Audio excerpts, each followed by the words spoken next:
आओ अनंत भक्ति लहर में सुनते हैं वेद, उपनिषद, पुराण और ऋषियों संतों की वाणी। तो आज आप हमें स्वर्ग और नरक के विषय में कुछ बताएं।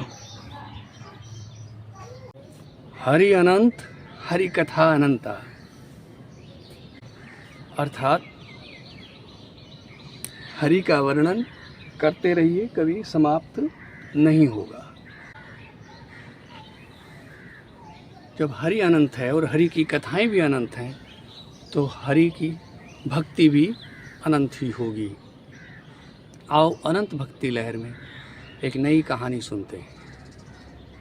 कहते हैं कि जब सृष्टि का निर्माण हुआ और यह सृष्टि बनी और मनुष्य अपने अपने कर्म करने यहाँ लगे, तो उनके पाप पुण्य का हिसाब मृत्यु के बाद रखने के लिए स्वर्ग और नरक की स्थापना हुई। देवताओं ने यह निर्णय लिया कि जो अच्छे इंसान हैं, जो अच्छे मानव हैं, जो अच्छे कर्म करते हैं, किसी को परेशान नहीं करते, भक्ति भाव से रहते हैं, उनके लिए एक अलग मार्ग बनाया जाए ताकि उनके आने में कोई कठिनाई ना हो। और जो दुर्जन व्यक्ति हैं, जो बुरे भाव के व्यक्ति हैं, उनके लिए एक दूसरा मार्ग बनाया जाए जिसमें वो कठिनाइयाँ और परेशानियाँ झेलते हुए आए।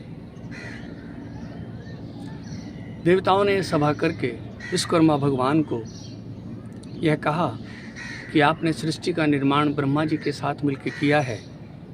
आप स्वर्ग तक और नरक तक दो रास्ते भी बना दें ताकि वहाँ से मानव अपने अपने कर्म और गति के अनुसार आ सके।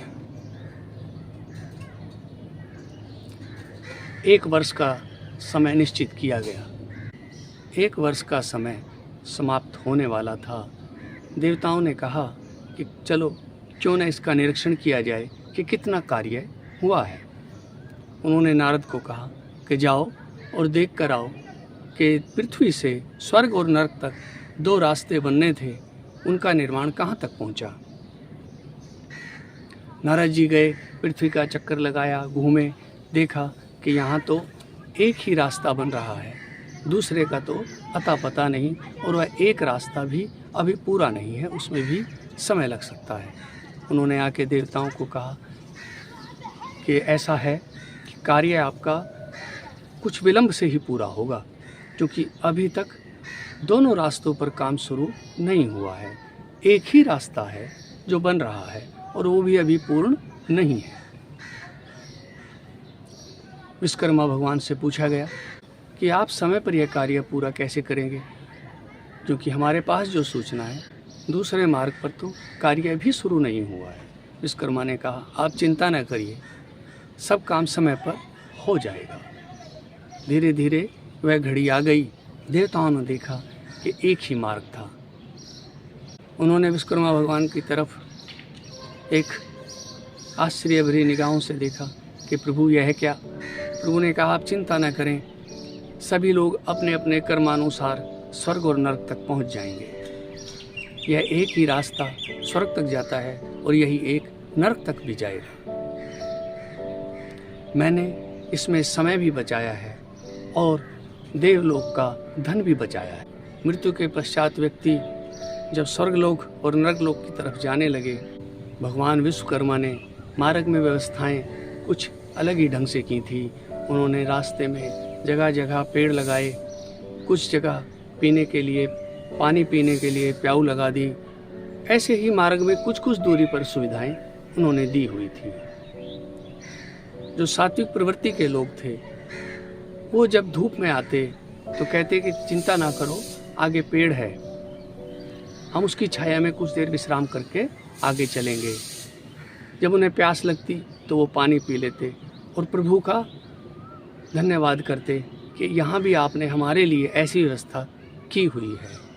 लेकिन जो सात्विक दृष्टि के व्यक्ति नहीं थे, वो बहुत ही चिंतित थे, परेशान थे।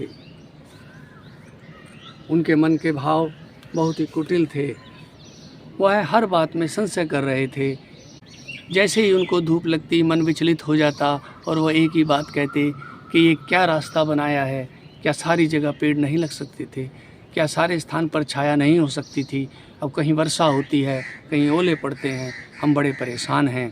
पानी की प्याऊ भी देखो बहुत बहुत दूर लगी हुई हैं, हमें पानी भी नहीं मिल रहा है, हम प्यास से मरे जा रहे हैं। कुछ लोग इस तरीके का विलाप करते हुए आ रहे थे और कुछ लोग यह सोचते हुए आ रहे थे कि देखो कितनी सुंदर व्यवस्था है, जब हमें धूप लगती है तो कुछ ही दूर पर हमें वृक्ष मिल जाते हैं, कुछ ही दूर पर हमें खाने पीने के लिए सामान मिल जाता है।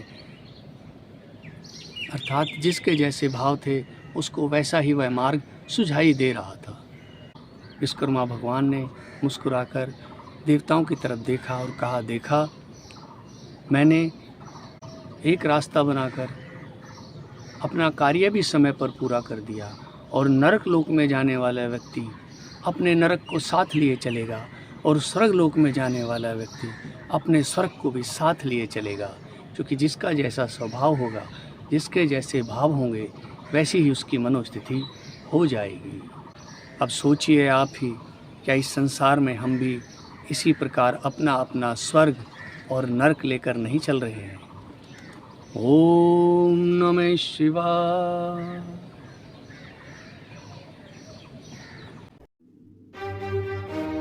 भक्ति लहर आपको भक्ति व आध्यात्मिकता से जुड़ी सभी महत्वपूर्ण जानकारियाँ उपलब्ध कराता रहेगा। वीडियो को लाइक, शेयर और सब्सक्राइब अवश्य करें। ओम नमः शिवाय।